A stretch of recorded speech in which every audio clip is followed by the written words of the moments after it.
हाँ जी, क्या हाल चाल। सभी का स्वागत है next lecture of redox reaction में। डैट इज लेक्चर 3 और बहुत ही ज़बरदस्त लेक्चर होने वाला है ना।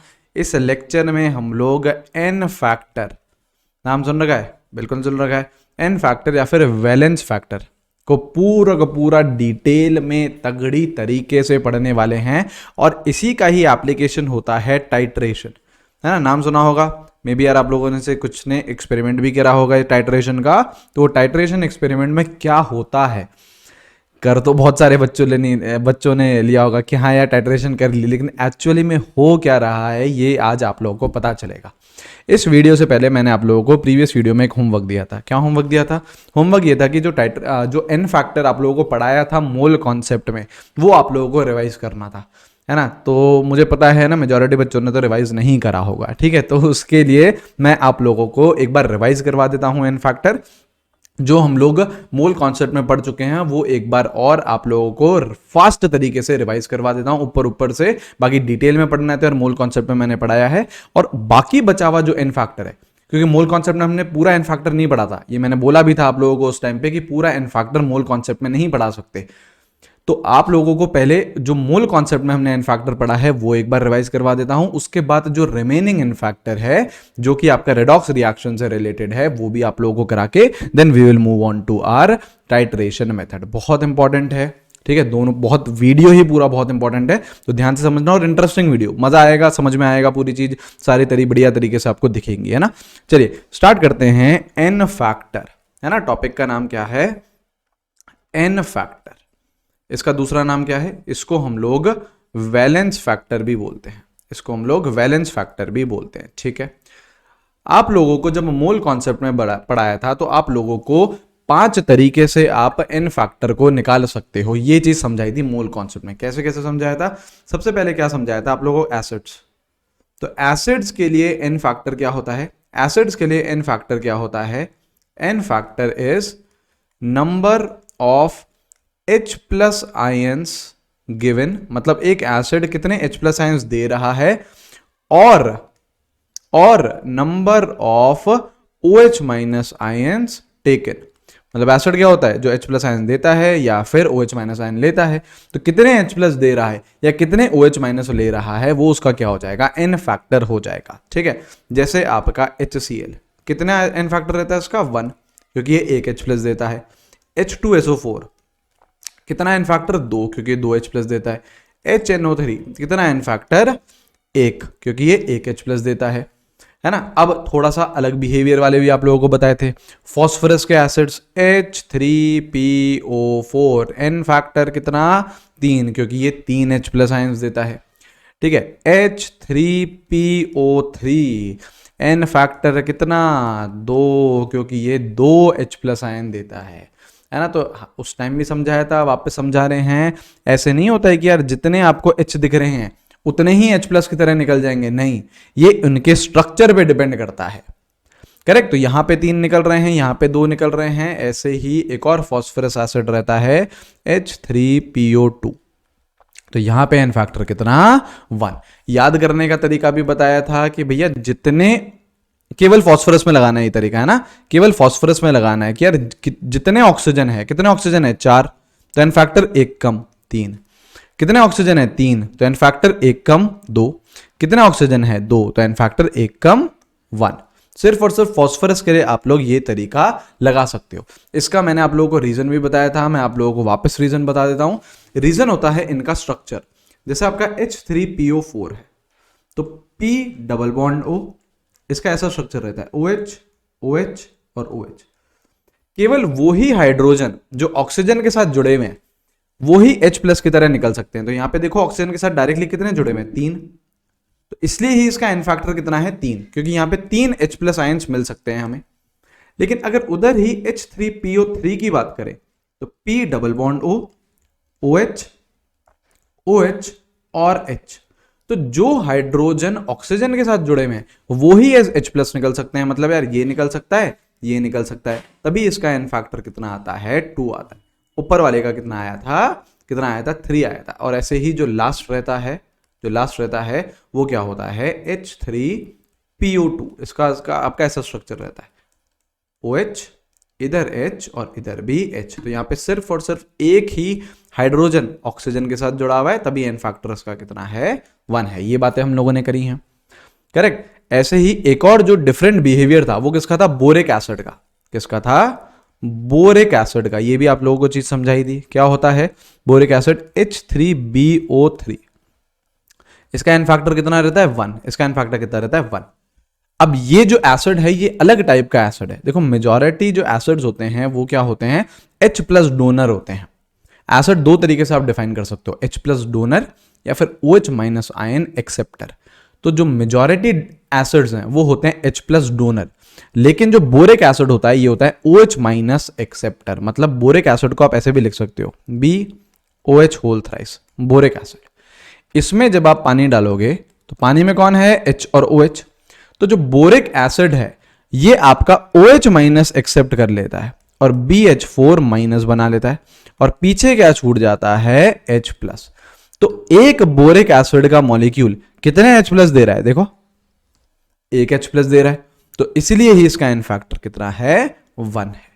तो ये कुछ आप लोगों को केसेस बताए थे एसिड्स के, करेक्ट है ना। ये हम लोगों ने मोल कॉन्सेप्ट में डिस्कस कर रखा है। और क्या, और कैसे, और क्या बताया था, और बताया था बेस, कि बेस का एन फैक्टर कैसे निकालोगे, बेस का एन फैक्टर कैसे निकालोगे, N factor is number of OH minus ions given, कि कितने OH माइनस आयंस दे रहा है वो उसका एन फैक्टर रहेगा, या फिर number of H plus ions taken. मतलब बेस क्या होता है, जो OH माइनस आयन दे दे या फिर H प्लस आयन ले ले। तो कितने OH माइनस दे रहा है या कितने H प्लस ले रहा है वो क्या हो जाएगा, उसका एन फैक्टर हो जाएगा। जैसे आपका NaOH कितने OH माइनस आयन दे सकता है, एक, तो एन फैक्टर कितना है 1। कैल्शियम हाइड्रोक्साइड कितने OH माइनस आयन दे सकता है, 2, तो एन फैक्टर कितना है 2। एल्यूमिनियम हाइड्रोक्साइड कितने OH माइनस आयन दे सकता है, 3, तो एन फैक्टर कितना है 3। ऐसे ही NH4OH कितने OH माइनस आयन दे सकता है, 1, तो एन फैक्टर कितना है 1। ठीक है, तो ये चीज हम लोगों ने डिस्कस कर रखी है कि बेस में क्या होता है, जितने OH माइनस आयन देगा वो उसकी क्या हो जाएगी N factor. H plus ion जितने दे या फिर सॉरी OH माइनस आयन जितने दे या फिर H प्लस आयन जितने ले। ठीक है, थर्ड हम लोगों ने क्या डिस्कस करे थे, सॉल्ट्स। अब बताओ सॉल्ट्स में कैसे होता है, सॉल्ट्स में कैसे होता है, N factor for salts is total positive charge और टोटल नेगेटिव चार्ज। ठीक है, एन फैक्टर सॉल्ट्स का क्या होता है, या तो उसमें से आप टोटल पॉजिटिव चार्ज बता दो या फिर आप टोटल नेगेटिव चार्ज बता दो, तो ये होता है सॉल्ट्स का एन फैक्टर। देखो क्योंकि देखो सॉल्ट जो होता है वो ओवरऑल इलेक्ट्रिकली न्यूट्रल होता है, तो या तो आप उसमें पॉजिटिव चार्ज कैलकुलेट कर लो या फिर आप उसमें नेगेटिव चार्ज कैलकुलेट कर लो, जो भी करोगे बराबर आएगा, टोटल पॉजिटिव और टोटल नेगेटिव बराबर आएंगे। तो आप लोगों को वो नंबर बोल देना है, और वो नंबर ही क्या होता है, एन फैक्टर होता है सॉल्ट का। जैसे देखो एग्जांपल देखें हम, NaCl, सोडियम किसमें एग्जिस्ट करता है +1 में, क्लोरीन किसमें -1 में, आएगा ही +1 और -1। देखो total positive is total negative, correct. N factor कितना हो गया 1। कुछ भी बता दो, टोटल पॉजिटिव बता दो या टोटल नेगेटिव बता दो, जिसमें कंफर्टेबल हो वो आप बता दीजिए। जैसे देखो MgCl2, ठीक है, तो मैग्नीशियम किसमें एग्जिस्ट करता है +2 में, क्लोरीन किसमें करता है -1 में, लेकिन ऐसे कितने क्लोरीन हैं, 2 क्लोरीन है, तो टोटल नेगेटिव चार्ज कितना है -2, टोटल पॉजिटिव चार्ज कितना है +2, होना ही है, बराबर ही होना है, क्योंकि salt is overall electrically neutral. ठीक है, तो एन फैक्टर इसका कितना हो गया 2 हो गया। ठीक है, ऐसे ही Al2SO4 होल थ्राइस, इसका एन फैक्टर कितना हो जाएगा बताओ। जैसे देखो एल्यूमिनियम किसमें एग्जिस्ट करता है +3 में एग्जिस्ट करता है, लेकिन ऐसे कितने हैं आपके 2, तो +3 × 2 +6 हो गया आपका पॉजिटिव चार्ज, और नेगेटिव चार्ज भी देखना -6 से आएगा। कैसे कैलकुलेट करेंगे, सल्फेट है तो सल्फेट कैसे एग्जिस्ट करता है -2 में, और ऐसे कितने आयंस हैं 3, तो टोटल नेगेटिव चार्ज कितना हो गया -6, तो एन फैक्टर कितना आ गया 6। तो टोटल पॉजिटिव बता दो या टोटल नेगेटिव बता दो, एक ही बात है, क्योंकि आप ये पॉइंट भी चाहो तो लिख लो कि क्योंकि overall salt is electrically neutral, salt क्या रहता है, इलेक्ट्रिकली न्यूट्रल रहता है। तो टोटल पॉजिटिव बता दो या टोटल नेगेटिव बता दो, एक ही बात है। ठीक है, ये भी हमने बात कर रखी है। फोर्थ क्या होते हैं, एलिमेंट। एलिमेंट, तो अब एलिमेंट का एन फैक्टर क्या होता है, N factor is its valency. आप एलिमेंट की वैलेंसी बता दीजिए, वही उसका क्या कहलाएगा, एन फैक्टर कहलाएगा। वही उसका क्या कहलाएगा, एन फैक्टर। ठीक है, जैसे देखो सोडियम की बात करें तो सोडियम की वैलेंसी कितनी रहती है 1, तो एन फैक्टर कितना हो गया इसका 1। मैग्नीशियम की कितनी रहती है वैलेंसी 2, तो एन फैक्टर कितना हो गया 2। ऐसी एल्यूमिनियम की कितनी रहती है वैलेंसी 3, तो एन फैक्टर कितना हो गया 3। क्लोरीन या फिर इनफैक्ट कोई सा भी halogen, fluorine, chlorine, bromine, iodine, उनकी वैलेंसी कितनी रहती है 1, तो एन फैक्टर कितना हो गया 1। ऑक्सीजन वैलेंसी कितनी 2 होती है, तो 2 माइनस की तरह एग्जिस्ट करता है ना ऑक्सीजन, तो यहाँ पे एन फैक्टर कितना हो गया 2 हो गया। तो एलिमेंट स्टेट में जो भी उसकी वैलेंसी रहेगी वही उसका क्या है, एन फैक्टर है। हाँ या ना, ये चीज क्लियर है। ठीक है, लास्ट है आपका चार्ज। ये चीज भी हमने बताई रखी है। चार्ज में एन फैक्टर क्या होता है, N factor is its charge, मतलब कितना चार्ज लेके बैठे हो वही उसका क्या है, एन फैक्टर है। वही उसका क्या है, एन फैक्टर। एक सेकेंड रुक जाओ, पेन कहाँ गया, हाँ जी ये रहा। जैसे Na+ कितना चार्ज है, +1 चार्ज है, तो एन फैक्टर कितना हो गया 1 हो गया। मैग्नीशियम +2 कितना चार्ज है 2, तो एन फैक्टर कितना हो गया 2 हो गया। क्लोरीन माइनस कितना चार्ज है 1 का, तो 1 हो गया। -1 है ना। अच्छा, प्लस माइनस नहीं लगाना होता है एन फैक्टर में, प्लस माइनस नहीं लगाइए, सिर्फ और सिर्फ आपको नंबर लिखना है, तो नंबर लिख लिया हमने। सिर्फ और सिर्फ क्या लिखना होता है, नंबर लिखना होता है। ठीक है, ठीक है, तो इतनी बात हम लोगों ने कर रखी है ना। मोल कॉन्सेप्ट में आप लोगों को इतना मैंने एन फैक्टर पढ़ा दिया था। अब उसके आगे चीज पढ़नी है, अब एकदम कॉन्सेंट्रेशन यहां पे, क्योंकि अब चीजें इंटरेस्टिंग होने वाली है। अब क्या है, आपका एन फैक्टर ही पढ़ रहे हैं है ना, और ज्यादा डिटेल में जा रहे हो, और आज एन फैक्टर आप लोगों को पूरा आ जाएगा डिटेल में, कंप्लीटली। ठीक है, हेडिंग क्या है, एन फैक्टर फॉर रिएक्शंस। यार अगर कोई रिएक्शन दे रखी है तो हम कैसे एन फैक्टर निकाल सकते हैं, ये चीज हमें आनी चाहिए। तो देखो इसका फॉर्मूला क्या होता है, सबसे पहले ये समझिए इसका फॉर्मूला क्या है। एन फैक्टर का फॉर्मूला क्या है, समेशन। समेशन समझते हैं ना, एडिशन करना है आपको। ठीक है, अभी एग्जांपल्स में आएंगे तो समझ में भी आ जाएगा। समेशन किसका करना है, change in oxidation number into number of atoms. Change in oxidation number into number of atoms का आपको समेशन करना है, आपको एन फैक्टर मिल जाएगा। ठीक है, कंसंट्रेशन पूरा यहां चाहिए, क्योंकि जो चीज अभी सिखाने वाले हैं वही चीज फिर हम टाइट्रेशन में भी यूज करने वाले हैं। तो पूरा ध्यान यहां लगाओ। एन फैक्टर कैसे निकालना है रिएक्शन में, summation change in oxidation number into number of atoms. इसके प्रोडक्ट का आपको एडिशन लेना है। कैसे, जैसे सपोज करो KMnO4। KMnO4, ठीक है, इसमें ये बताइए मैंगनीज की क्या ऑक्सीडेशन स्टेट है, मैंगनीज की क्या ऑक्सीडेशन स्टेट है, तो कैसे निकालोगे। KMnO4, पोटेशियम किस में एग्जिस्ट करता है, +1 में। आपका मैंगनीज नहीं पता, X, और ऑक्सीजन -2 में, =0, तो X कितना आता है +7। तो मैंगनीज KMnO4 में किस में एग्जिस्ट करता है, +7 में एग्जिस्ट करता है। सही बात है। अब देखो इस KMnO4 का अलग अलग बिहेवियर रहता है। अब इस KMnO4 को आप एसिडिक कंडीशंस में भी रिएक्शन करा सकते हो। इस KMnO4 को आप बेसिक या फिर पहले लिख लो, चलो न्यूट्रल कंडीशन में भी आप कंडीशंस रिएक्शन करा सकते हो, या फिर आप इसे बेसिक कंडीशन में भी रिएक्शन करा सकते हो। तो पहली बात तो ये कि आप लोगों को इसके प्रोडक्ट्स पता होने चाहिए कि अगर यार एसिडिक कंडीशन में आपने रिएक्शन कराई किसकी, KMnO4 की, तो मैंगनीज अभी किस में है, +7 में। एसिडिक कंडीशंस में वो कहां चले जाता है, +2 में चले जाता है। न्यूट्रल में कहां चले जाता है, +7 से +4 चले जाता है, और बेसिक में कहां चले जाता है, +6 तक चले जाता है। ठीक है, अब हमको हर किसी रिएक्शन का एन फैक्टर निकालना है। तो एन फैक्टर कैसे निकालते हो आप, change in oxidation state into number of atoms.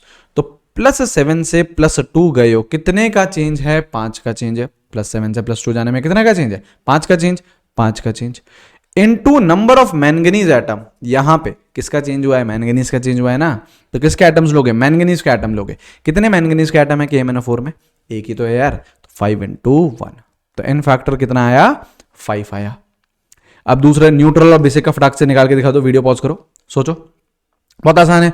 कैसे? एन फैक्टर निकालो, तो चेंज देखो पहले, +7 से +4 गए हो, कितने का चेंज है? 3 का चेंज है, 3 का चेंज है, into number of atoms manganese के। तो यहां पे देखो KMnO4 में मैंगनीज के कितने एटम है? एक ही है, तो इधर एक ले लो, तो एन फैक्टर कितना आया?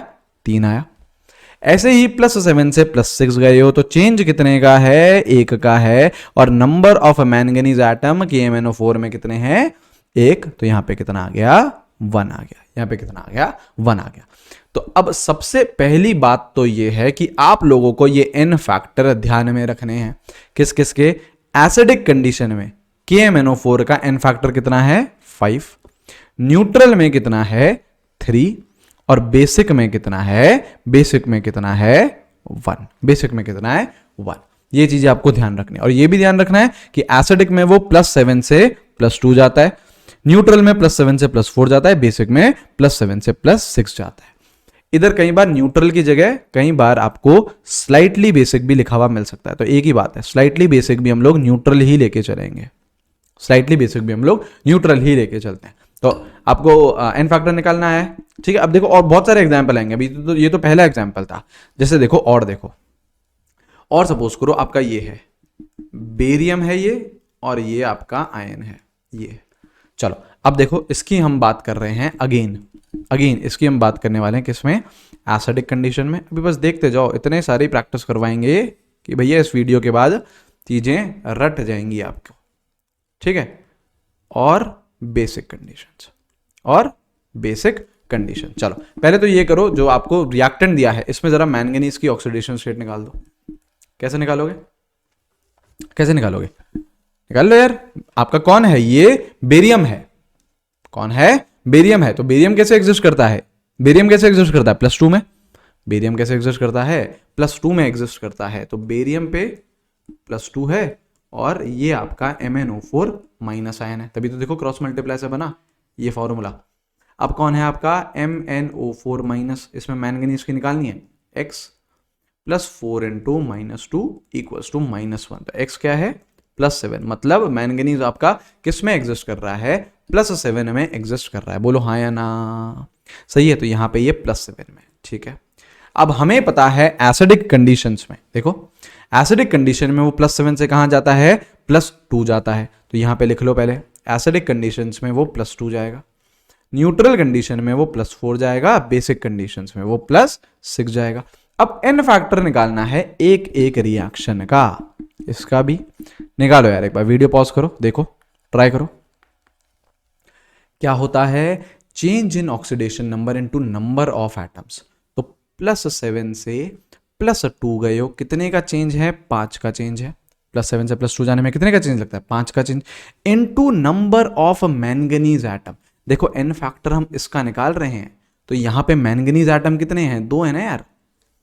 मैंगनीज एटम कितने हैं? 2 हैं। तो इनटू 2 करना 10। पिछली बारी में हमने ये जो 1 मल्टीप्लाई किया था, ये क्या था? Number of manganese atom. तो number of manganese atom KMnO4 में कितने थे? 1 ही थे, लेकिन यहां पे कितने हैं? 2 हैं, तो इसलिए 2 से मल्टीप्लाई करा है। अब देखो न्यूट्रल में +7 से +4 गए हो, कितने का चेंज है? 3 का चेंज है, into number of manganese atom कितने हैं? 2 हैं। क्या आ गया? 6 आ गया। +7 से +6 का चेंज है, तो कितने का है? आप +7 से +6 गए हो, तो कितने का चेंज है? 1 का चेंज है, into number of atoms. Number of atoms कितने हैं? 2। तो एन फैक्टर कितना आ गया? 2 आ गया। आई बात समझ में? क्लियर हुआ है? ठीक है। अब देखो एक और जैसे सपोज करो K2Cr2O7 है, ठीक है। K2Cr2O7 है, इसको हमने एसिडिक कंडीशन में डाला, तो ये किस में चले जाता है? क्रोमियम +3 में चले जाता है। इसका जरा एन फैक्टर बताइए मुझे। वीडियो पॉज करना है, अटेम्प्ट करना है, मुझे बताना है कि यार आप लोगों को एन फैक्टर इस रिएक्शन में कितना है। कैसे निकालोगे? देखो सबसे पहले तो आप लोगों को इधर क्रोमियम का ऑक्सीडेशन स्टेट निकालने आना चाहिए। अगर वो ही नहीं आता है तो गए भैया। मैंने आप लोगों को पहले ही बोला था कि ऑक्सीडेशन नंबर या फिर ऑक्सीडेशन स्टेट इस चैप्टर का हीरो है ना। आप लोगों को ये सबसे ज़्यादा ज़रूरी है, और यही चीज़ आप लोगों को हमेशा काम आएगी। तो ये चीज़ तो सीखनी ही सीखनी है, ठीक है, और वो चीज़ हमने डिटेल में सीखी भी है। तो क्रोमियम का निकालना है तो कैसे निकालोगे, जैसे पोटेशियम है, पोटेशियम कैसे एग्जिस्ट करता है, +1 में, तो 2 इंटू +1। क्रोमियम का निकालना है 2x मान लो। Oxygen 7 into -2 is what 0, x equals to +6, हाँ या ना। तो यहाँ पे क्रोमियम किस में है, +6 में, ठीक है भैया। अब देखो यहाँ पे, या देखो +6 से कहाँ गए हो, +3 गए हो, ठीक है। कितने का चेंज है, 6 से 3 जाने में कितने का चेंज है, 3 का चेंज है, 3 का चेंज है, into number of atoms, change in oxidation number into number of atoms. अब नंबर ऑफ एटम्स किसका इन फैक्टर निकाल रहे हो, K2Cr2O7 का निकाल रहे हो। तो यहाँ पे क्रोमियम के एटम कितने हैं, 2 हैं, तो यहाँ पे इनटू 2। क्रोमियम के ही क्यों ले रहे हैं हम एटम्स, क्योंकि क्रोमियम का ही ऑक्सीडेशन स्टेट चेंज हो रहा है। अगर एक से अधिक एटम्स का चेंज होगा, जो कि अभी मैं आपको थोड़ी देर में दिखाऊंगा भी, तो एक से अधिक एटम्स का हम लेंगे, वो देखेंगे, अभी देखेंगे। यहां पे क्रोमियम के कितने एटम्स थे, K2Cr2O7 में 2 एटम्स थे, तो 2 से मल्टीप्लाई कर दिया, तो आपका एन फैक्टर कितना आ गया, 3 into 2, change into number of atoms. आइए बात समझ में, ठीक है। अब मैं कुछ एग्जाम्पल लिख देता हूं, आप लोग मुझे उसका फटाक से एन फैक्टर बताइए। एन फैक्टर बताइए, पहला है आपका H2O2, ये जा रहा है आपका O2 में, इसका एन फैक्टर बताओ। H2O2 का एन फैक्टर बताना है ना। सेकेंड H2O2, ये जा रहा है H2O में, ठीक है। तीसरा C2O4 2-, ये जा रहा है आपका CO2 में। चलो भैया हो जाओ स्टार्ट। एन फैक्टर बताइए, एन फैक्टर बताइए, एक और चलो कर लो, एक और चलो कर लो, ठीक है। एन फैक्टर बताओ। एक और है आपका S2O3, ये जा रहा है आपका S4O6 2- में। एन फैक्टर बताना है चारों केसेस में, बताइए।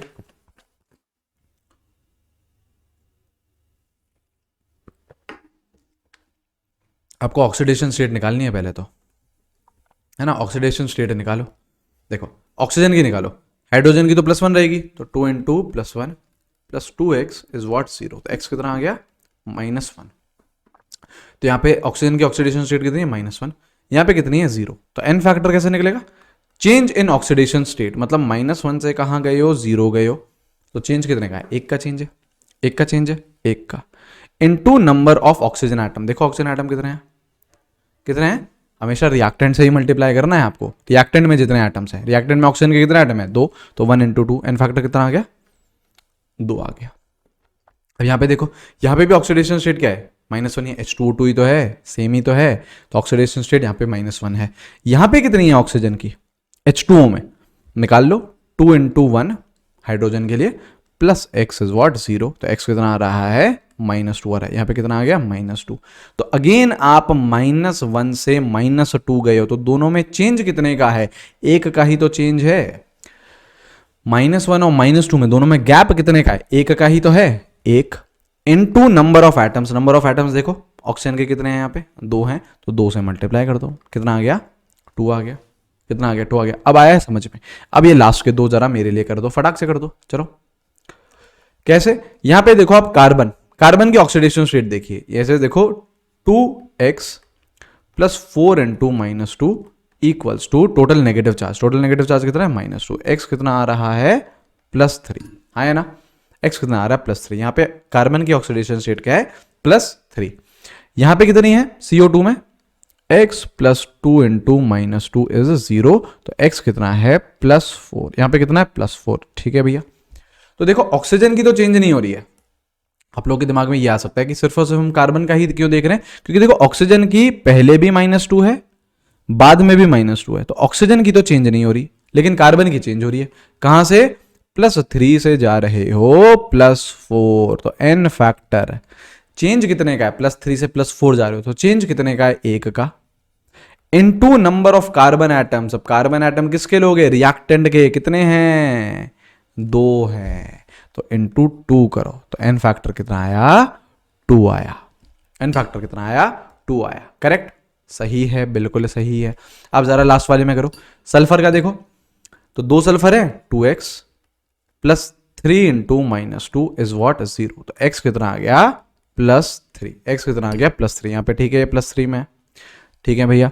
यहाँ पे देखो, यहाँ पे सल्फर निकालो, 4x +6 इंटू -2 इज वॉट -2। ठीक है, तो यहां से x कितना आ रहा है 2.5 आ रहा है। कितना आ रहा है 2.5। तो यहाँ पे सल्फर की ऑक्सीडेशन स्टेट कितनी है 2.5। 2.5 आ रही है, डेसिमल में आ रही है, मतलब ये क्या है एवरेज है, एवरेज है ना। बताया था आप लोगों को एवरेज ऑक्सीडेशन स्टेट फ्रैक्शन में हो सकती है कभी भी, लेकिन कभी भी इंडिविजुअल नहीं हो सकती। तो अब देखो देखो ये +3 से कहां गए हो 2.5 प्लस का, तो कितने का गैप है दोनों में, आधे का गैप है, हाफ का गैप है, बिल्कुल। तो एन फैक्टर कैसे निकलेगा, change in oxidation state which is half into number of oxygen, sorry into number of atoms. Number of atoms किसके, सल्फर के, क्योंकि सल्फर का ही तो चेंज हो रहा है। तो इनटू 2, तो कितना आ गया 1 आ गया एन फैक्टर। आई है बात समझ में, क्लियर हुआ है। अब अगर इन सभी में ही हम ध्यान से देखें तो सिर्फ और सिर्फ एक एटम ऐसा था जिसका ऑक्सीडेशन स्टेट चेंज हो रहा था।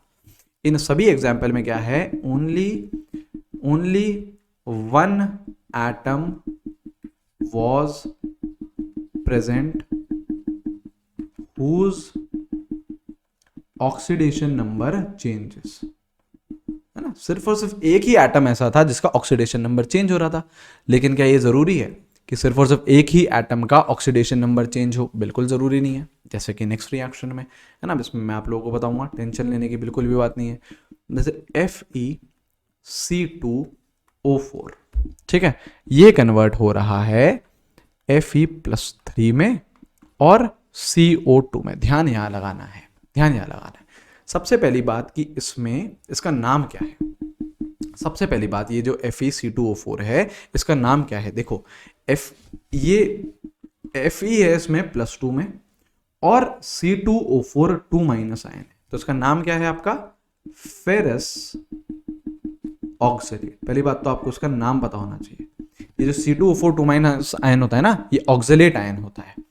अब ध्यान से देखो यहां पे आपका आयरन तो कौन सी ऑक्सीडेशन स्टेट में है, +2 में है। कार्बन कौन सी ऑक्सीडेशन स्टेट में है, निकाल लो, 2x + 4 × -2 इज -2। तो x कितना है +3, मतलब कार्बन किस में है +3 में है, ठीक है, और ऑक्सीजन -2 में है। ठीक है भैया, अब ध्यान से देखना, ध्यान से देखना, यहां पे मैं सारी ऑक्सीडेशन स्टेट ऊपर लिख देता हूं। मतलब आयरन किस में है यहाँ पे +2 में, कार्बन किस में है +3 में, ऑक्सीजन किस में है -2 में, आयरन किस में आ गया +3 में आ गया। CO2 में कार्बन किस में होता है, निकालो, x + 2 × -2 इज 0। तो x कितना है +4, यहां पे ये किस में है +4 में, और यहां पे ये -2 में, करेक्ट। अब देखो आपको 2 एटम दिख रहे होंगे जिनका ऑक्सीडेशन नंबर चेंज हो रहा है। कौन कौन, आयरन दिख रहा है +2 से +3 जा रहा है, कार्बन दिख रहा है +3 से +4 जा रहा है। तो अब आपको क्या करना है, अब आपको पहले आयरन का निकालो एन फैक्टर। कैसे निकालोगे, चेंज इन ऑक्सीडेशन नंबर। तो चेंज कितने का है ऑक्सीडेशन नंबर का, +3 से, सॉरी आप आयरन की बात कर रहे हैं ना, +2 से +3 जा रहे हो, तो कितने का गैप है, 1 का, इनटू नंबर ऑफ एटम्स। तो देखो आयरन के एटम यहां पे कितने हैं, 1 है, तो 1 × 1 1 आ गया। अब कार्बन के लिए भी करो, क्योंकि जिन जिन का चेंज होगा सबके लिए हमें करना पड़ेगा। अब कार्बन का भी करो, तो ये +3 से कहां जा रहा है, +4 जा रहा है। तो चेंज कितने का है, गैप कितने का है, 1 का गैप है, इनटू नंबर ऑफ एटम्स। अब देखो नंबर ऑफ एटम्स कितने हैं कार्बन के, कितने हैं, 2 हैं, 2 हैं, 2। तो जो टोटल एन फैक्टर आएगा, जो टोटल आपका एन फैक्टर आएगा वो क्या आएगा, 1 + 2 विच इज व्हाट 3। तो इसका एन फैक्टर कितना हो गया, 3 हो गया है। तो यहां पे आपके दो एटम्स, 2 या फिर 2 से अधिक भी हो सकते हैं, बिल्कुल हो सकते हैं, 2 या फिर 2 से अधिक एटम आप लोगों का ऑक्सीडेशन नंबर चेंज कर रहे हैं। पिछले वाले में देखो एक ही कर रहा था, जैसे पहले एग्जाम्पल में ऑक्सीजन था, दूसरे में भी ऑक्सीजन था, तीसरे में देखो सिर्फ और सिर्फ कार्बन था, चौथे में सल्फर था, एक ही एटम चेंज कर रहा था। लेकिन यहां पे एक से अधिक एटम ऑक्सीडेशन नंबर चेंज कर रहा है। तो हर किसी का इंडिविजुअली निकाला कि भैया तुम्हारा चेंज कितना है, +2 से +3 इंटू नंबर ऑफ एटम्स, तुम्हारा चेंज कितना है, +3 से +4 इंटू नंबर ऑफ एटम्स। तो ऐसे करके आप लोगों को निकालना है एन फैक्टर, जब ऑक्सीडेशन नंबर एक से ज्यादा एटम्स का चेंज हो रहा हो। एक से ज्यादा एटम्स का चेंज हो रहा हो, तो इस तरीके से आप लोगों को निकालना है। आई है बात समझ में, है ना? यहां तक कोई भी समस्या नहीं होनी चाहिए, ठीक है? हाँ जी, तो हम लोगों ने एन फैक्टर सीख लिया निकालना, है ना? इस तरीके से एन फैक्टर निकाला जाता है। अब देखो यार, हम लोगों ने प्रीवियस वीडियो में एक रिएक्शन पढ़ी थी, डिस्प्रपोर्शनेशन रिएक्शन। तो यार अगर डिस्प्रपोर्शनेशन रिएक्शन है तो उस रिएक्शन में हम लोग एन फैक्टर कैसे निकाल सकते हैं? N factor for disproportionation reaction एक फॉर्मूला है यार, है ना? उस फॉर्मूले को आपको अप्लाई करना है ना? उस फॉर्मूले को अप्लाई करना है, लेकिन आपको उस फॉर्मूले को कब अप्लाई करना है? सिर्फ और सिर्फ डिस्प्रपोर्शनेशन रिएक्शन में ही अप्लाई करना है, ठीक है? उस रिएक्शन को आपको, सॉरी, उस फॉर्मूले को आपको सिर्फ और सिर्फ डिस्प्रपोर्शनेशन रिएक्शन में ही अप्लाई कर सकते हो। अब क्या है फॉर्मूला? पहले देखो एप्लीकेशन बता देता हूं, फिर आपको फॉर्मूला भी बता दूंगा। जैसे हम लोगों ने यहाँ डिस्प्रपोर्शनेशन देखा था, जैसे सपोज करो Cl2 है, इसमें आप लोगों ने कुछ कुछ बेसिक कंडीशंस ली, ठीक है? सपोज करो कोल्ड एंड डाइल्यूट लिया, कोल्ड एंड डाइल्यूट लिया, तो ये किस में गया? Cl2 Cl माइनस में गया और ClO माइनस में गया, ठीक है? अब अगर ऑक्सीडेशन स्टेट में लिखूं तो देखो यहां पे तो 0 है, बिल्कुल, यहां पे -1 है, बिल्कुल, यहां पे +1 है। निकाल सकते हो ऑक्सीडेशन स्टेट, अब तो खिलाड़ी बन गए ऑक्सीडेशन स्टेट निकालने में, करेक्ट? अब देखो ये जो प्रोसेस है, 0 से कहां जा रहे हो? -1 जा रहे हो, तो ये प्रोसेस क्या है? आपका रिडक्शन है। क्यों? क्योंकि यहां पे ऑक्सीडेशन नंबर कम हो रहा है। और दूसरा प्रोसेस क्या है आपका? ऑक्सीडेशन। सेम एलिमेंट का जब रिडक्शन और सेम एलिमेंट का जब ऑक्सीडेशन हो तो हम उसे क्या बोलते हैं? Disproportionation reaction. अब देखो ये 0 से कहां जा रहा है? ये 0 से जा रहा है इधर +1, ये 0 से जा रहा है इधर +1, तो ये क्या है? आपका ऑक्सीडेशन है। ये क्या है? आपका ऑक्सीडेशन है। अब देखो एन फैक्टर निकालिए इंडिविजुअली, रिडक्शन में भी निकालो, ऑक्सीडेशन में भी निकालो। सपोज करो मैं इसको N1 बोल देता हूं। अब हम लोग एन फैक्टर कैसे निकाल रहे हैं?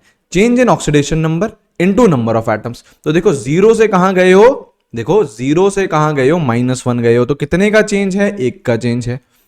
इनटू नंबर ऑफ एटम्स, तो देखो नंबर ऑफ फ्लोरीन एटम्स कितने हैं? 2 है ना, तो 2 कर दो। N1 कितना आ गया? 2 आ गया। अब ऐसे ही आप ऑक्सीडेशन में करो तो चेंज कितने का है? देखो 0 से कहां जा रहे हो? +1 जा रहे हो, तो चेंज कितने का है? 1 का है।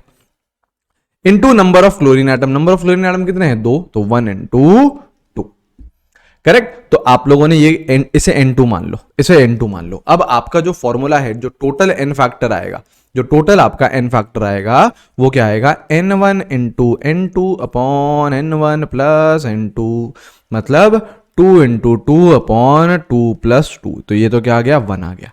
इस केस में क्या आ गया? 1 आ गया। एक और मैं आपको देता हूं और उसका आप लोग एन फैक्टर बताइएगा। सेम डिस्प्रोपोर्शनेशन रिएक्शन, हमने एक और रिएक्शन देखी थी। अगर Cl2 को मैं बेसिक कंडीशन में रखूं, और बेसिक कंडीशन ले ली मैंने हॉट एंड कॉन्सेंट्रेटेड, ठीक है? तो ये किस में कन्वर्ट हो जाएगा? ये Cl- में कन्वर्ट हो जाएगा, प्लस OCl, या फिर एक सेकेंड, ClO3-, है ना? यहां देखिए ये बन जाएगा आपका ClO3-। चलो भैया एन फैक्टर बताइए इसका, इस रिएक्शन का एन फैक्टर बताइए। कैसे कैसे? यहां पे देखो ये 0 है, बिल्कुल, ये -1 में है, ये किसमें? +5 में। तो क्या आपको डिस्प्रोपोर्शनेशन रिएक्शन दिख रही है? बिल्कुल दिखनी चाहिए। देखो यहां से आप 0 से कहां जा रहे हो? -1 जा रहे हो, तो ये क्या है? आपका रिडक्शन है। बिल्कुल सही है, ये क्या है? रिडक्शन। ऐसे ही आप 0 से कहां जा रहे हो? +5 जा रहे हो, तो ऑक्सीडेशन नंबर बढ़ रहा है, तो ये क्या है? आपका ऑक्सीडेशन। ये क्या है? आपका ऑक्सीडेशन, करेक्ट? अब दोनों में इंडिविजुअली निकालिए। कैसे निकालोगे? इसे N1 मान लो, तो 0 से जा रहे हो -1, कितने का चेंज है? 1 का चेंज है। N2 नंबर ऑफ एटम्स, देखो नंबर ऑफ एटम्स क्लोरीन के कितने हैं? 2 हैं, तो ये कितना आ गया? 2 आ गया। अब N2 देखो 0 से कहां जा रहे हो? +5 जा रहे हो, तो कितने का चेंज है? 5 का चेंज है। गैप कितना है? 5 का है। 5 N2 number of atoms, number of atoms तो क्लोरीन के कितने ही हैं? 2 ही हैं, तो N2 कितना आ गया? 10 आ गया। तो जो टोटल एन फैक्टर था, टोटल एन फैक्टर था, उसका क्या फॉर्मूला था? N1 × N2 upon N1 + N2।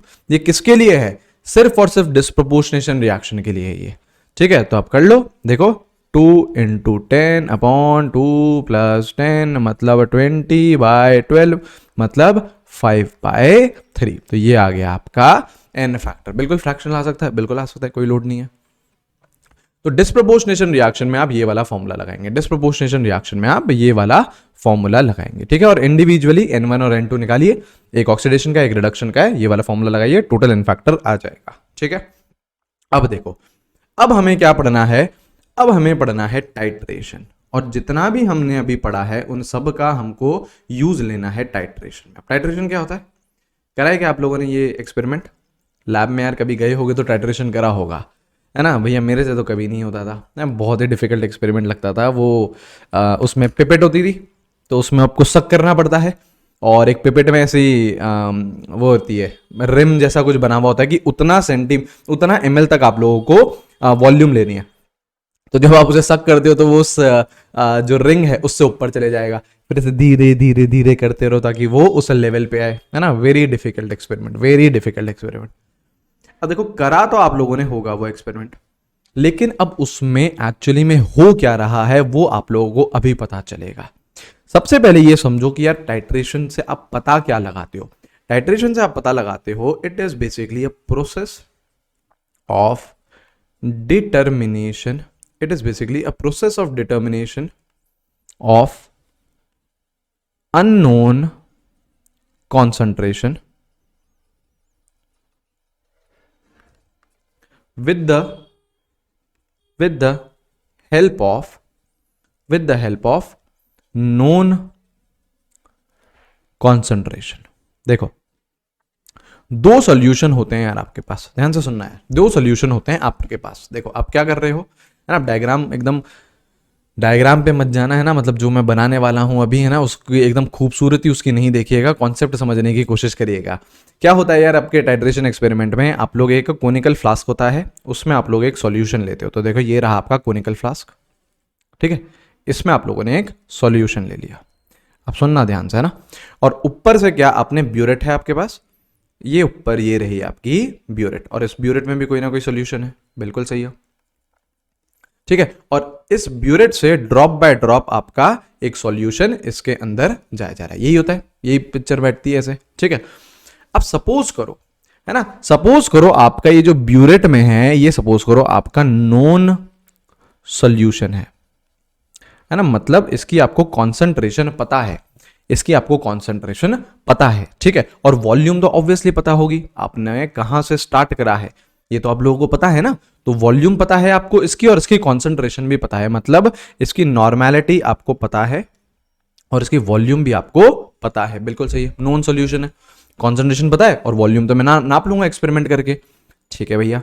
और ये क्या है आपका अननोन सॉल्यूशन, अननोन सॉल्यूशन।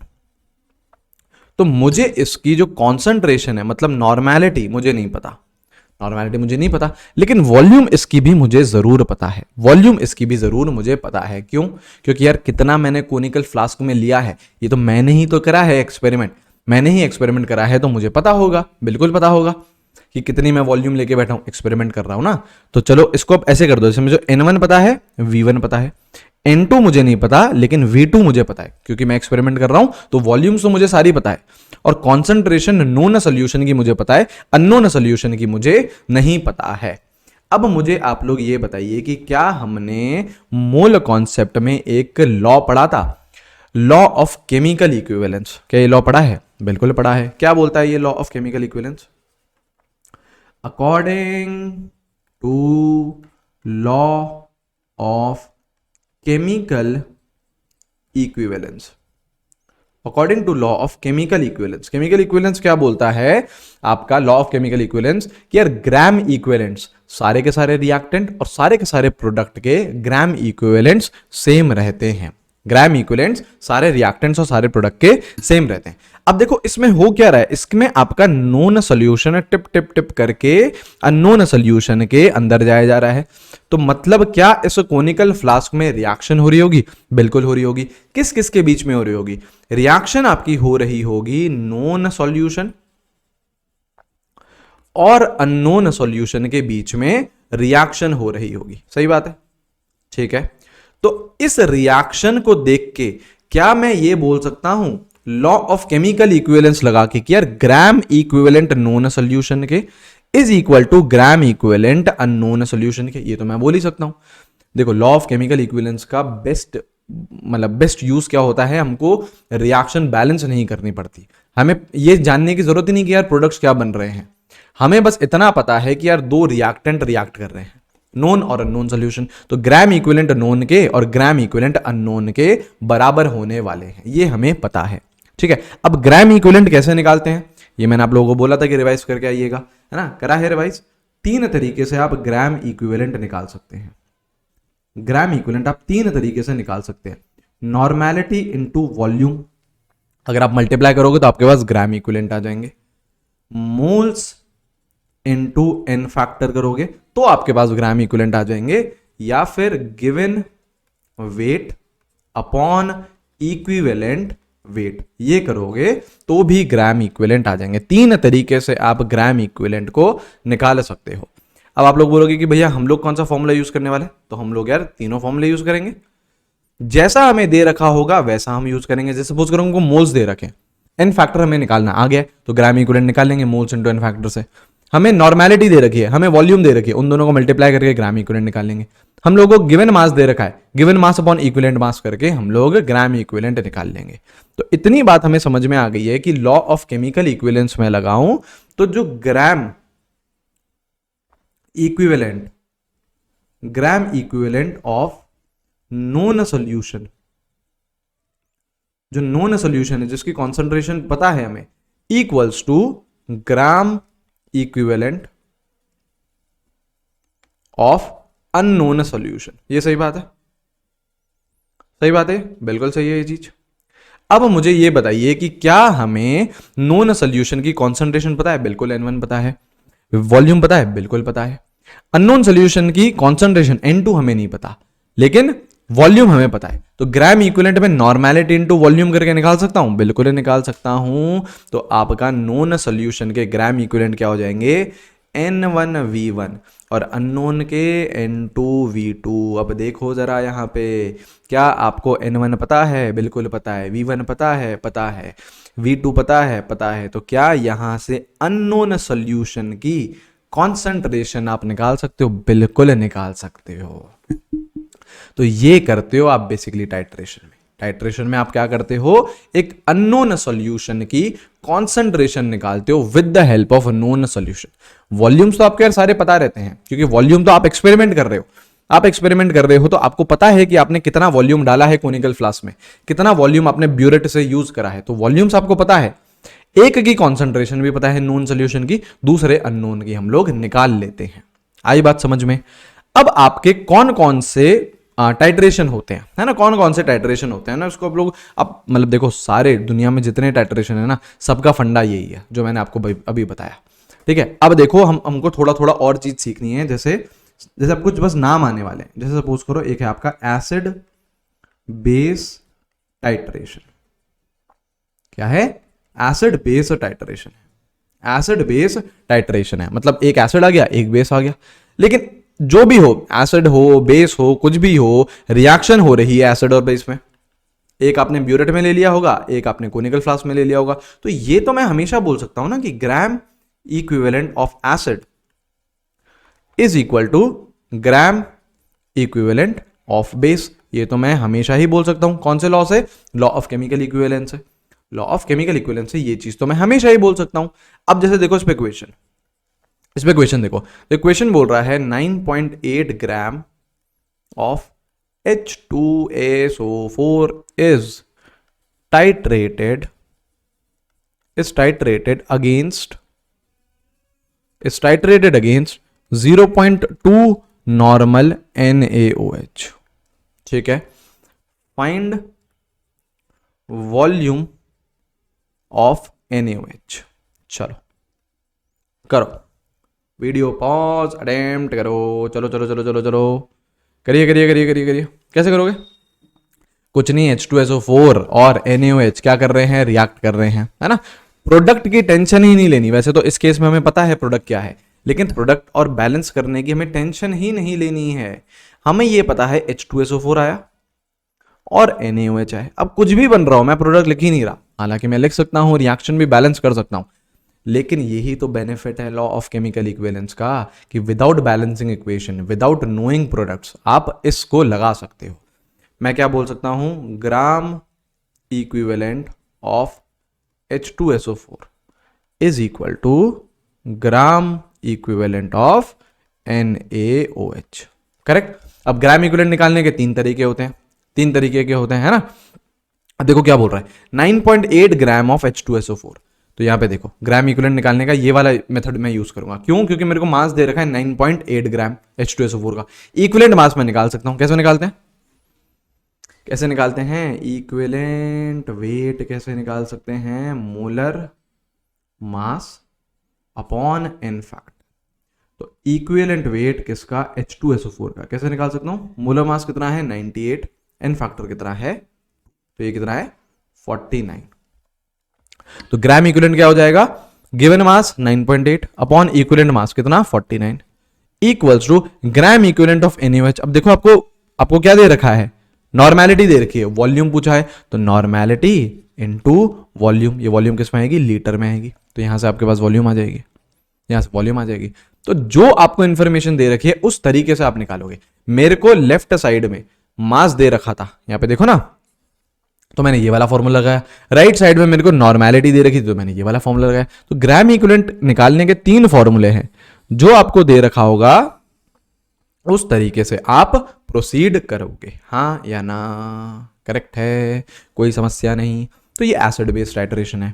अब एक और टाइट्रेशन कौन सी होती है? ये फेमस टाइट्रेशन है, मे बी आप लोगों ने कर रखी हो, KMNO4 टाइट्रेशन। KMNO4 titration. अब देखो इसमें क्या होता है, फंडा, बेसिक फंडा वही है, बेसिक फंडा सभी जगह ही वो ही है। जैसे देखो जो KMNO4 है ना, यहां सुनो, KMNO4 मैंगनीज की ऑक्सीडेशन स्टेट बोलो, फटाक से निकलनी चाहिए ऑक्सीडेशन स्टेट। कितनी रहती है? +7 रहती है। क्या ये अपने मैक्सिमम ऑक्सीडेशन स्टेट में है? हाँ, मैंगनीज की मैक्सिमम ऑक्सीडेशन स्टेट कितनी रहती है? +7। ठीक है, तो ये क्या है? एक स्ट्रॉन्ग ऑक्सीडाइजिंग एजेंट है। सामने वाले को क्या करता है? ये ऑक्सीडाइज करता है, और खुद का क्या होगा? इसका रिडक्शन होगा। खुद का ऑब्वियसली क्या होगा? इसका रिडक्शन होगा। अब देखो, जैसे सपोज करो आप लोगों ने, मैंने आपको यार KMNO4 की कुछ रिएक्शंस करवाई हैं कि यार एसिडिक में ये कहां जाता है, न्यूट्रल में ये कहां जाता है, बेसिक में ये कहां जाता है। करेक्ट। जैसे देखो हम लोग बात करें तो जैसे KMNO4 है, सामने वाले को ये क्या करेगा? ऑक्सीडाइज करेगा। सपोज करो KMNO4 के सामने आपने कोई सा भी ए कुछ भी रिएक्टेंट है, ए ले लिया आपने, कुछ भी रैंडम कोई सा भी कंपोनेंट ले लिया है। ठीक है, अब इसमें यहाँ पे तीन केसेस हो सकते हैं, तीन केसेस हो सकते हैं। कौन कौन से केसेस हो सकते हैं? कौन कौन से केसेस हो सकते हैं? कि सॉल्यूशन आपने एसिडिक लिया हो, सॉल्यूशन आपने न्यूट्रल लिया हो, सॉल्यूशन आपने बेसिक लिया हो। तीन केसेस हो सकते हैं। अब हमें पता है, यहां सुनो, हमें पता है कि मैंगनीज आपका +7 में है। एसिडिक कंडीशंस में वो कहां जाता है? +2 में जाता है। तो खुद का देखो क्या हो रहा है, +7 से +2 जा रहा है, खुद का क्या हो रहा है? रिडक्शन। तो ए का क्या होगा? ऑक्सीडेशन। तो ए का क्या बनेगा? ऑक्सीडाइज्ड फॉर्म ऑफ ए।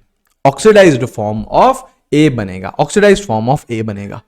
ठीक है, अब देखो ये कुछ भी हो सकता है ऑक्सीडाइज्ड फॉर्म, है ना। जैसे मान लो आपका आयरन +2 में था, तो वो कहां चले जाएगा? +3 में चले जाएगा। बेसिकली क्या कर देना है आपको? इस ए का ऑक्सीडेशन कर देना है, इस ए का ऑक्सीडेशन कर देना है। अब KMNO4 +7 में है, न्यूट्रल में कहां जाता है वो? न्यूट्रल में जाता है वो Mn+4 में। अभी भी देखो उसका क्या रिडक्शन हो रहा है? +7 से +4 जा रहा है, रिडक्शन हो रहा है। तो सामने वाले को क्या करेगा? ऑक्सीडाइज करेगा। तो क्या बनेगा? ऑक्सीडाइज्ड फॉर्म ऑफ ए। और देखो बेसिक कंडीशंस में वो जाता है Mn+6 में, और ए का अगेन क्या बनेगा? ऑक्सीडाइज्ड फॉर्म ऑफ ए। सभी केसेस में सेम बनेगा। ये जो आपका ऑक्सीडाइज्ड फॉर्म ऑफ ए है ना, जैसे आयरन मान लो +2 में होता, तो सभी केसेस में वो +3 में ही जाता, +3 में ही जाता। तो ये चीजें सब में क्या रहेगी? Same. Manganese according to conditions +2, +4 या +6 में जाएगा। सही बात है ना। एन फैक्टर भी हम लोगों को पता है एसिडिक कंडीशंस में कितना होता है? 5 होता है। ये चीज याद ही रखने को बोली थी। न्यूट्रल में कितना होता है? 3 होता है। और बेसिक में कितना होता है? आपका 1 होता है। ये चीज हमने बोला ही था।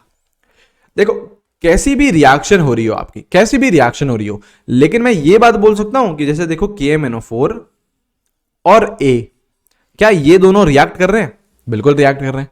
तो रिएक्ट कर रहे हैं तो क्या एक बात तो मैं बोल सकता हूं ना कि लॉ ऑफ केमिकल इक्विवेलेंस से कि यार gram equivalent of KMnO4 is equal to gram equivalent of A। ये चीज तो मैं बोल सकता हूं लॉ ऑफ केमिकल इक्विवेलेंस से, ये चीज तो मैं हमेशा बोल सकता हूं कि यार ग्राम इक्विवेलेंट KMnO4 के और A के क्या रहेंगे? बराबर। अब देखो KMnO4 के ग्राम इक्विवेलेंट कैसे निकाल सकता हूं? सपोज करो आपको मोल्स दे रखे हैं इसके N1, इसका N फैक्टर मुझे पता है, एसिडिक में 5, न्यूट्रल में 3, बेसिक में 1, N1 into NF1 equals to, suppose करो A के भी मोल्स दे रखे हैं N2 और N फैक्टर आपको निकालना आता है NF2। तो इस तरीके से ये क्या है? ये जादुई इक्वेशन है, ये जो मैं लिख रहा हूं ना, दिस इज मैजिक।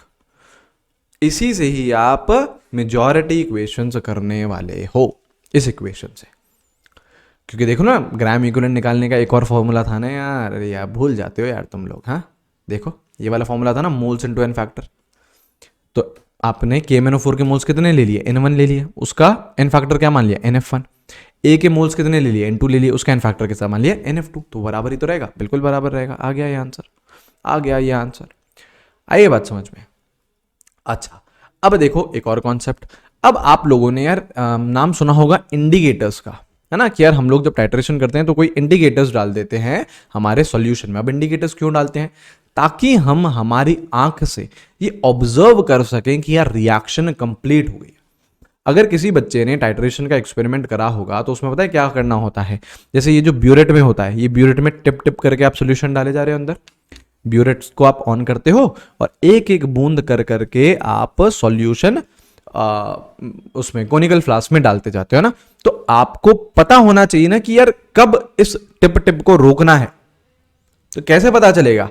अब हमें तो यार मॉलिक्यूल्स दिख नहीं रहे हैं, तो हमें कैसे पता चलेगा कि यार, अपनी आंखों से हम कैसे ऑब्जर्व कर पाएंगे कि यार अब रिएक्शन कंप्लीट हो गई है, अब हमको ये टिप टिप बंद कर देना है। तो उस देखने के लिए, ताकि हमारी आईज ऑब्जर्व कर सके, इसलिए हम इंडिकेटर्स डालते हैं। तो इंडिकेटर्स डालते हैं, वो रिएक्शन में एज सच पार्टिसिपेट नहीं करते, लेकिन जैसे ही रिएक्शन कंप्लीट होती है वो अपना कलर चेंज कर लेते हैं। जैसे मान लो कोई रेड में था, उसने एकदम से कलर चेंज कर लिया ऑरेंज में, तो आपको पता चल गया ना कि हाँ ये जैसे ही कलर चेंज होगा रिएक्शन कंप्लीट हो चुकी है, मुझे ये टिप टिप बंद कर देना है। तो इंडिकेटर्स क्यों डालते हैं? ताकि हम हमारे आईज से ऑब्जर्व कर सकें कि रिएक्शन कंप्लीट हो चुकी है, टाइट्रेशन कंप्लीट हो चुका है। ठीक है, ऐसे ही जब KMnO4 की टाइट्रेशन हो रही है तो KMnO4 की टाइट्रेशन में आपको कोई भी इंडिकेटर नहीं डालना पड़ता। क्यों नहीं डालना पड़ता? क्यों? क्योंकि जो KMnO4 है इज अ सेल्फ इंडिकेटर, मतलब सेल्फ इंडिकेटर है, इसको किसी एक्सटर्नल इंडिकेटर्स की जरूरत नहीं है। ये खुद ही आपको बता देगा कलर चेंज करके कि भैया रिएक्शन कंप्लीट हो गई है। कैसे? जैसे देखो KMnO4 है तो क्या उसमें MnO4 माइनस आयन है? बिल्कुल। ये खुद कौन से कलर का होता है? पिंक कलर का होता है। और जैसे ही रिएक्शन कंप्लीट होती है, सपोज करो ये Mn+2 में चले गया, तो +2 वाला कौन सा होता है? कलरलेस होता है। तो आपने स्टार्टिंग में KMnO4 लिया तो वो कौन से कलर का था? पिंक कलर का था। ठीक है, अब आप क्या कर रहे हो? टिप टिप करके एक सोल्यूशन आए जा रहा है। तो जैसे ही वो पिंक कलर कलरलेस में चेंज हुआ तो आपको एक कलर चेंज पता चला ना कि यार पिंक से वो कलरलेस हो गया, तो मतलब रिएक्शन क्या हो चुकी है? कंप्लीट। रिएक्शन कंप्लीट हो चुकी है तो अब आप वो टिप टिप करना बंद कर सकते हो। तो इसका मतलब KMnO4 को बाहर से कोई एक्सटर्नल एजेंट नहीं चाहिए, वो बोल रहा है हम खुद ही सफिशिएंट है। ठीक है, ऐसे ही एक और अभी क्वेश्चन भी कराएंगे आप लोगों को। ऐसे ही एक और टाइट्रेशन होती है आपकी K2Cr2O7 की, K2Cr2O7 टाइट्रेशन, K2Cr2O7 टाइट्रेशन। अब ये टाइट्रेशन क्या होती है? जैसे देखो अगेन आपका K2Cr2O7 ये क्या है? आपका एक ऑक्सीडाइजिंग एजेंट है। क्यों है ऑक्सीडाइजिंग एजेंट? बताना जरा। ये सारी चीजें बता रखी हैं क्योंकि क्रोमियम इसमें +6 ऑक्सीडेशन स्टेट में है, +6 ऑक्सीडेशन स्टेट में है, तो ये अपनी हाईएस्ट ऑक्सीडेशन स्टेट में है। It can behave only as oxidising agent. अब क्या होगा? जैसे आपका ये रहा K2Cr2O7 प्लस, सपोज करो आपने A डाला। A क्या है? कोई सा भी कंपोनेंट है। अब ये भी पता है कि K2Cr2O7 सिर्फ और सिर्फ एसिडिक कंडीशंस में ही काम करता है, बेसिक न्यूट्रल किसी में नहीं करता है। और ये जो +6 है ये खुद किस में चले जाता है, +3 में चले जाता है। किस में चले जाता है, +3 में। और ए को क्या करेगा, ऑक्सीडाइज करेगा। तो ए का क्या बनेगा, oxidised form of A. Correct. इसका एन फैक्टर तो ध्यान है, इसका एन फैक्टर कैसे निकाला था, कितने का चेंज है, +6 से +3 गए हो, कितने का चेंज है, 3 का, into number of chromium atom देखो कितने हैं, 2 हैं। तो एन फैक्टर कितना आता है इसका, 6 आता है। करेक्ट। कितना भी आए एन फैक्टर, एक बात तो मैं बोल सकता हूं कि gram equivalent of K2Cr2O7 is equal to gram equivalent of A. ये चीज तो बोल सकता हूं, हर किसी में बोल सकते हो, तो टाइट्रेशन का बेसिक फंडा है। अब ग्राम इक्विवेलेंट इसके कैसे निकाल सकते हो, सपोज करो इसके मोल्स हैं N1, इसका एन फैक्टर NF1, इसके मोल्स N2 ए के, और ए का एन फैक्टर NF2। तो यहां पे हो गया आपका अगेन ये जादुई इक्वेशन, मैजिक। कौन है, मैजिक है। आई है बात समझ में, क्या ये फंडा क्लियर हुआ है, ठीक है। चलो अब अगेन इसके इंडिकेटर्स की बात कर लेते हैं। देखो KMnO4 में तो कोई भी इंडिकेटर नहीं चाहिए था क्योंकि वो खुद ही कलर चेंज दे रहा था, लेकिन यहां पे आपको इंडिकेटर्स की जरूरत पड़ेगी। इंडिकेटर्स यूज्ड आर, यहां पे आपको इंडिकेटर्स की जरूरत पड़ सकती है। कोई सा भी आप इनमें से एक इंडिकेटर यूज कर सकते हो। क्या कर सकते हो, डाइफिनाइल अमीन, है ना, कलर चेंज दिखा देंगे ताकि आपको पता चल जाएगा कि हाँ यार रिएक्शन कंप्लीट हो चुकी है, अब मैं जो टिप टिप करके जो सोल्यूशन डाल रहा हूं उसे बंद कर सकता हूं, ठीक है। और या फिर आप क्या यूज कर सकते हो, पोटेशियम फेरीसाइनाइड, स्पेलिंग थोड़ी सी गड़बड़ हो गई है, रुक जाओ, फेरीसाइनाइड, ठीक है, K3FeCN6। ऑलराइट, तो इस तरीके से आपका इंडिकेटर्स आपको इस रिएक्शन में डालने पड़ेंगे, इस टाइट्रेशन में आपको डालने पड़ेंगे, ठीक है। क्वेश्चन करें, आया ना, क्वेश्चन के फॉर्म में समझेंगे तो वो एकदम बेस्ट रहेगा। चलो अब देखो क्वेश्चन कराते हैं आपको। बोल रहा है हाउ मेनी मोल्स ऑफ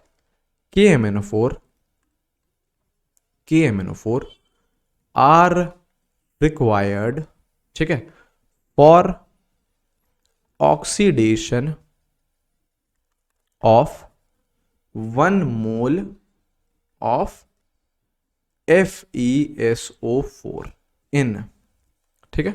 ये रहा पहला, क्या है, एसिडिक मीडियम। आपको पहला एसिडिक मीडियम दे रखा है। चलो पहले ये करो, है ना, पहले एक बार वीडियो पॉज करो, उसके और पार्ट्स मतलब बेसिक और न्यूट्रल मीडियम में आपको मैं करवाता हूँ, करो। चलो या फिर ये मैं करता हूँ, मेरे साथ सीखो, फिर हम लोग देखते हैं, ठीक है। देखो क्या बोल रहा है, how many moles of KMnO4 are required for oxidation of 1 mole of FeSO4 in acidic medium, ठीक है। मतलब KMnO4 और FeSO4 रिएक्शन कर रहे हैं। अब देखो हमें पूरी रिएक्शन लिखना नहीं आए भले तो कोई भी लोड नहीं है, पूरी रिएक्शन में लिखूंगा ही नहीं। मैं स्मार्टनेस से क्या करूंगा, मेरे को पता है कि यार एसिडिक कंडीशन है, मैंगनीज +7 से +2 जाने वाला है, ठीक है। एसिडिक कंडीशन में वो +7 से +2 जाता है, इतना मुझे पता है। जरा मैं FeSO4 को घूरूं तो आयरन किस में है, +2 में है। सल्फर किस में है, SO4 2- होता है ना, सल्फर है +6 में और ऑक्सीजन है आपका -2 में। तो अब ये बताओ कि क्या KMnO4 एक ऑक्सीडाइजिंग एजेंट है, हाँ या ना। KMnO4 is an oxidising agent, तो सामने वाले को क्या करेगा, ये ऑक्सीडाइज करेगा। तो मतलब आयरन यार आपका +2 में है, तो क्या आयरन +3 में जा सकता है, बिल्कुल जा सकता है। तो इसको +3 में ले जाओ, आयरन +3 में गया, ठीक है भैया। जो ऑक्सीडाइज हो सकता है उसको ऑक्सीडाइज में करूंगा। आयरन +2 से +3 जा सकता था, ले गया। क्या सल्फर का फर्दर ऑक्सीडेशन पॉसिबल है क्या, सल्फर की हाईएस्ट ऑक्सीडेशन स्टेट क्या होती है? +6। ये ऑलरेडी +6 में प्रेजेंट है, तो क्या इसका फर्दर ऑक्सीडेशन पॉसिबल है? नहीं। तो इसका कुछ भी नहीं होगा, तो इसको कुछ भी मत करो, लिखो ही नहीं इसको, ठीक है। और ऑक्सीजन का कभी भी ऑक्सीडेशन मत करवाना, नेवर ऑक्सीडेशन, इसका कभी भी ऑक्सीडेशन मत करवाना। तो ऑक्सीजन का करवाना नहीं, सल्फर का हो नहीं सकता, आयरन का हो सकता था, मैंने करवा दिया। अब मुझे इतना पता है कि यार आपके ग्राम इक्विवेलेंट KMnO4 के और FeSO4 के क्या होने वाले हैं? बराबर होने वाले हैं। करेक्ट। एन फैक्टर लिख लो। एसिडिक के कंडीशंस में इसके एन फैक्टर तो मुझे पता है, इसका एन फैक्टर कितना है? NF1 बोल दो उसे। इसका एन फैक्टर पता है मुझे कितना है, एसिडिक कंडीशन में 5 होता है। इसका जरा देख लो, देखो +2 से कहां गए हो? +3 गए हो। +2 से +3 गए हो, कितने का चेंज है? कितने का चेंज है? एक का ही तो चेंज है, इनटू नंबर ऑफ एटम्स। किसके? आयरन के। जिसका चेंज हो रहा है उसके देखोगे कितने एटम्स आयरन के? 1। तो इसका एन फैक्टर भी कितना आ गया? 1 आ गया। क्या अब मैं ये लिख सकता हूं कि N1 into NF1 equals to N2 into NF2? ये तो हमेशा लिख सकते हो, ग्राम इक्विवेलेंट दोनों के बराबर कर सकते हो। अब देखो N1 क्या है? KMnO4 के मोल्स, ये पूछे हैं मेरे से, तो इसको N1 ही मान लो। एन फैक्टर 1 कितना है? KMnO4 का एन फैक्टर कितना है? 5 इक्वल्स टू N2, देखो हमें क्वेश्चन में दे रखा है 1 मोल ऑफ FeSO4, इसको 1 ले लो। और NF2 कितना है? ये भी 1 है। तो नंबर ऑफ मोल्स कितने आ गए? 1/5। नंबर ऑफ मोल्स कितने आ गए? 1/5। आई है बात समझ में? क्लियर हुआ है? अब सेम क्वेश्चन है, इसका सेकेंड पार्ट क्या है कि अगर सपोज करो मीडियम आपका न्यूट्रल है, न्यूट्रल मीडियम। अब जरा करके दिखाओ, मतलब KMnO4 FeSO4 के साथ रिएक्शन कर रहा है इन न्यूट्रल मीडियम। बताइए, क्या हमें यह पता है कि मैंगनीज +7 में है, न्यूट्रल मीडियम में वो कहां जाता है? +4 में जाता है। अच्छा, यहां पे आयरन +2 में, तो कहां जाएगा? ऑक्सीडेशन होगा, बिल्कुल होगा, +3 जाएगा, है ना। मैंने आपको पहले ही बता दिया था कि ये देखो जरा पीछे चलो, देखो यहां पे मैंने क्या लिखा था? Oxidise form of A, oxidise form of A, oxidise form of A. तो जो ए है, जैसे इस केस में Fe+2 है, तो +3 में ही जाएगा, कोई सा भी केस हो, न्यूट्रल, बेसिक, एसिडिक, कोई सा भी हो, +3 में ही भेजो उसे। तो उसे +3 में हमने भेज दिया, ठीक है। देखो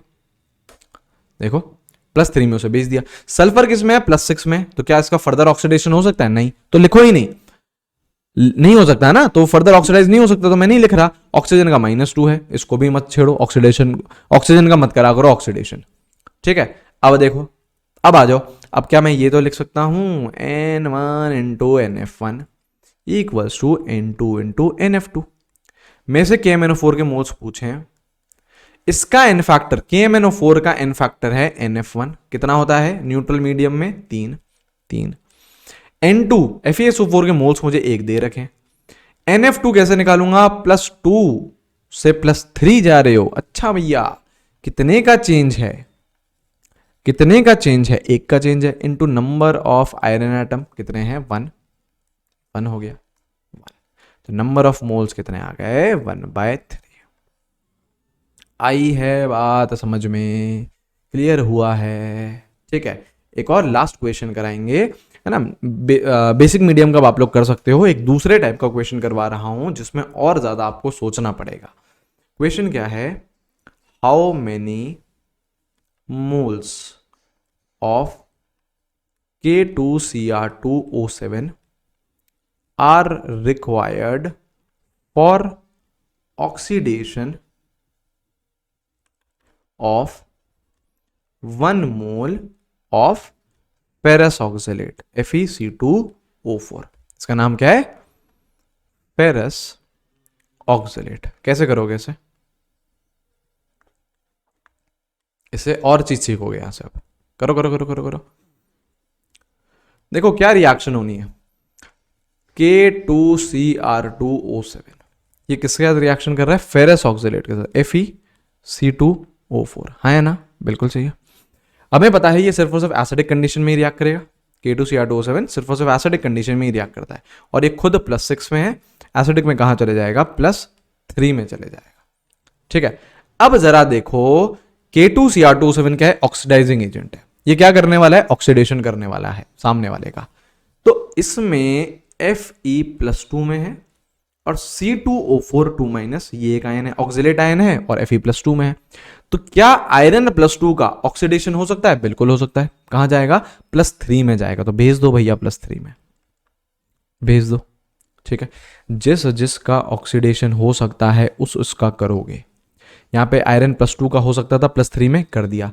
अब जरा कार्बन का देखो, कार्बन की ये मैं यहां पे ऑक्सीडेशन स्टेट निकालूं तो it is 2x + 4 × -2 is -2, x कितना आ रहा है, +3। यहां पे कार्बन किस में है, +3 में है ना। तो क्या +3 से उसका ऑक्सीडेशन हो सकता है क्या, बिल्कुल हो सकता है।